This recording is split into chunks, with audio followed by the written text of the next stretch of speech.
Inihayag ni Senador Chis Escudero na posibleng makaapekto sa mga proyekto ng Housing and Urban Development Coordinating Council ang pagbibitiw ni Vice President Jejomar Binay sa gabinete. Ang detalye sa ulat ni Jade Miguel. Lubhang makakaapekto sa mga nakabimbing trabaho sa Housing and Coordinating Council o HODC ang pagbibitiw sa gabinete ni Vice Presidente Jejomar Binay. Yan ang reaksyon ni Senador Chis Escudero sa resignation ni Binay, ngunit nire-respeto naman niya ang desisyon nito. Ayon sa Senador, senyales na ito ng nalalapit na eleksyon at pagiging ganap na oposisyon ni Binay. Bali, naasahan na natin yun dahil papalapit na ang halalan. Sabi ko nga, ang ganyang pagbitiw, senyal yan ang pagsisimula na talaga ng 2016 elections kung saan tulad ng mga nagdaang panahon, nagre-resign na yung mga in-appoint na opisyal dahil tatakbo na sa darating na halalan.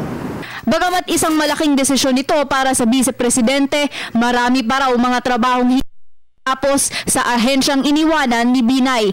Kaya naman sanaan niya ay agarang makapagtalaga si Pangulong Aquino ng papalit sa naiwang posisyon ng Vice Presidente. But whatever the Vice President decides to do, he has every right to do. Kung tao na lang siguro mabuhos siya. Sayang lang dahil marami pang trabaho hindi tapos sa DCC. Sana mag-appoint at magdalagagan si Pangulo Aquino ng kapalit para hindi matala yung mga trabaho natin dito. Para sa Telebisyon ng Bayan, Jade Miguel.